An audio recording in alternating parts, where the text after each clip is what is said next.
Bonjour, aujourd'hui ANCTV est à Arcueil dans le Val-de-Marne pour suivre la rencontre nationale des 44 associations lauréates de Tremplin Asso. Ces associations nationales interviennent dans des champs très divers, l'éducation, la petite enfance, l'insertion professionnelle, le sport, la culture, le lien social.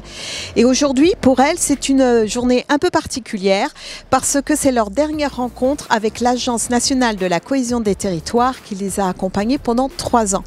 En effet, Tremplin Asso est un dispositif qui les a aidés à se structurer, dispositif doté de 45 millions d'euros de 2019 à 2021. Le but, c'était de les aider à se développer, à renforcer leurs équipes, leurs moyens d'agir, à développer de nouvelles actions pour être auprès des habitants des quartiers prioritaires de la politique de la ville. Alors au fil de la journée, vous allez suivre avec ANCTV ce que ce dispositif a pu changer pour elles.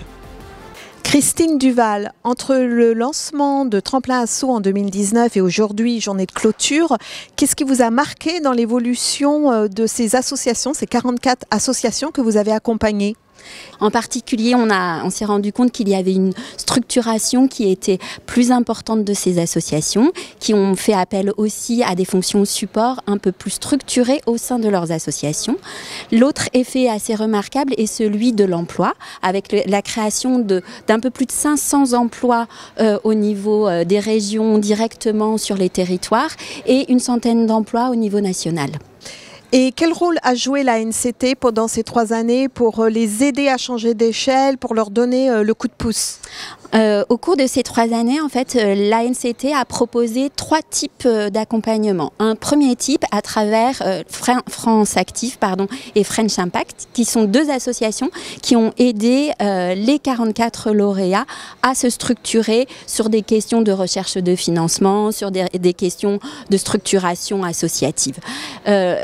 Les associations ont pu aussi bénéficier de l'accompagnement de nos collègues en interne, puisque chaque association avait un référent ANCT. Et aujourd'hui, ces journées de clôture, qu'est-ce que va devenir tout ce travail ? Nous allons travailler tout le long de la journée à définir ce qu'on appelle un bilan et un héritage. Et l'idée, c'est de récupérer toute cette matière pour la réinvestir sur la question de la nouvelle contractualisation des contrats de ville, avec 2 volets qui pourraient bénéficier de l'expérience de Tremplin Asso, le volet sur l'évaluation et le volet sur la coopération entre associations.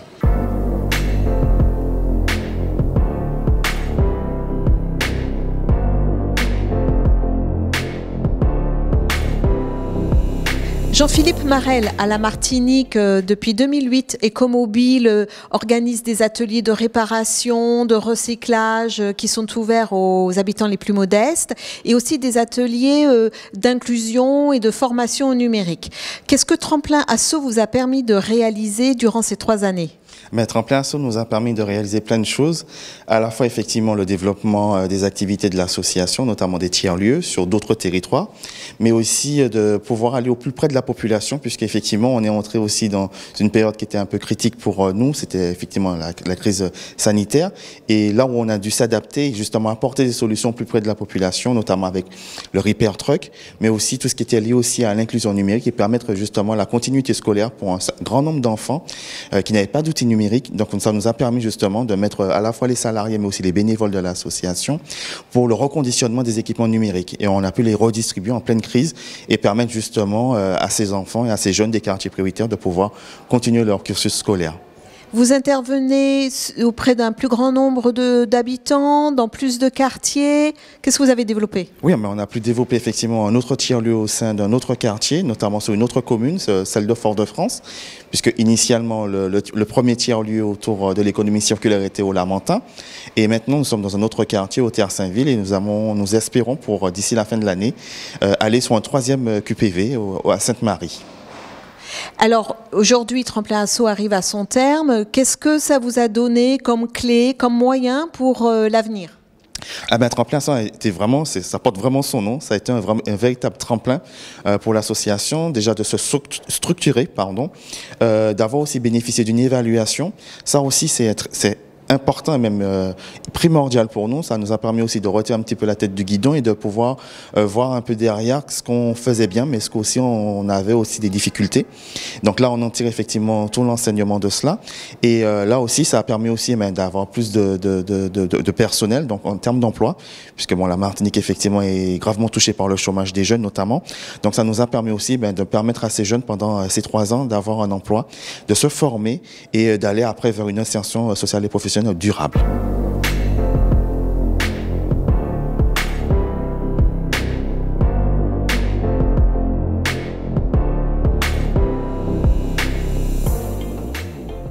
Yann Lotodé, depuis 2012, votre association accompagne des personnes qui sont en parcours d'insertion professionnelle et votre association lutte contre la discrimination, notamment celle liée à l'apparence physique, d'où son nom, la cravate solidaire.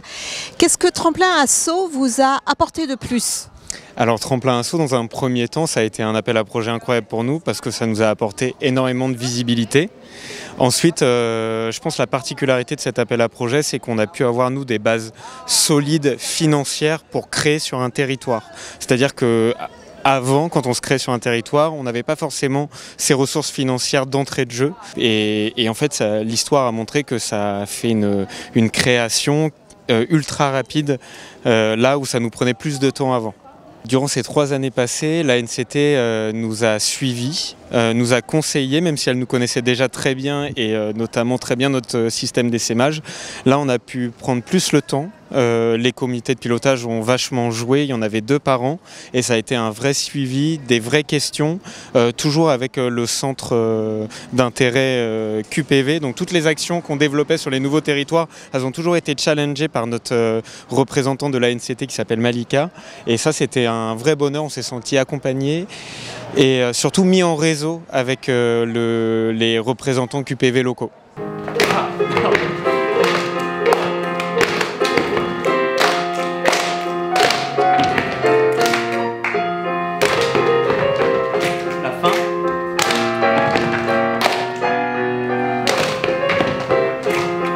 Juliane Mathusi, votre association Les Concerts de Poche viennent de faire une animation d'atelier corporel, de percussion corporelle. Est-ce que c'est le type d'animation que vous avez pu développer grâce à Tremplin Asso ?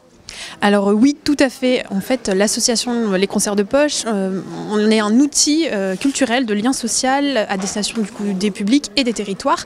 Et pour cela, on déploie des actions musicales qui sont composées de concerts, du coup chaleureux, dans des lieux de proximité et d'ateliers participatifs et créatifs. Et grâce à Tremplin Asso, on a mené une 60aine d'ateliers partout en France auprès d'à peu près 10 000 bénéficiaires.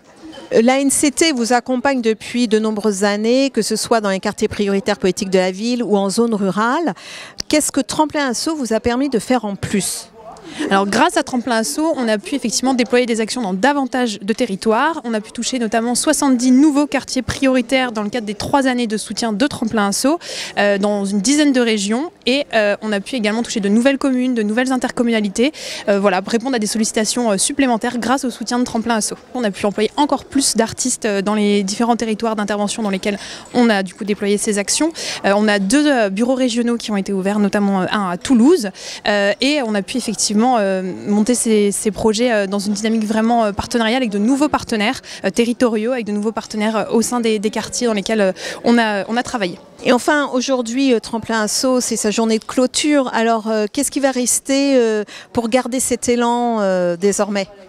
Alors nous, la volonté, c'est effectivement de poursuivre sur cette dynamique qui a été impulsée grâce à Tremplin Asso en déployant des actions auprès de nouveaux publics, mais aussi fidéliser les publics qu'on a effectivement touchés dans le cadre de ces premières actions. Également poursuivre la réponse aux sollicitations diverses qu'on peut avoir aujourd'hui sur les territoires, et puis poursuivre aussi dans la dynamique de l'étude d'impact qu'on a menée grâce à Tremplin Asso, et donc pérenniser les bonnes pratiques, améliorer encore les processus et voilà, faire évoluer un petit peu tout ça dans la continuité de Tremplin Asso dans les quartiers politiques de la ville. Donc.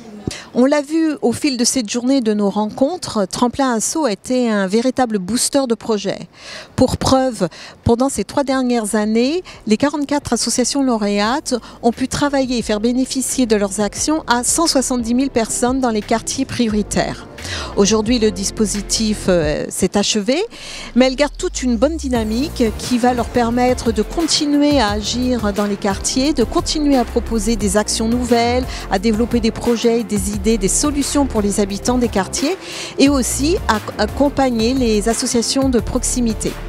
Alors on leur souhaite bon vent et ANCTV vous dit à bientôt.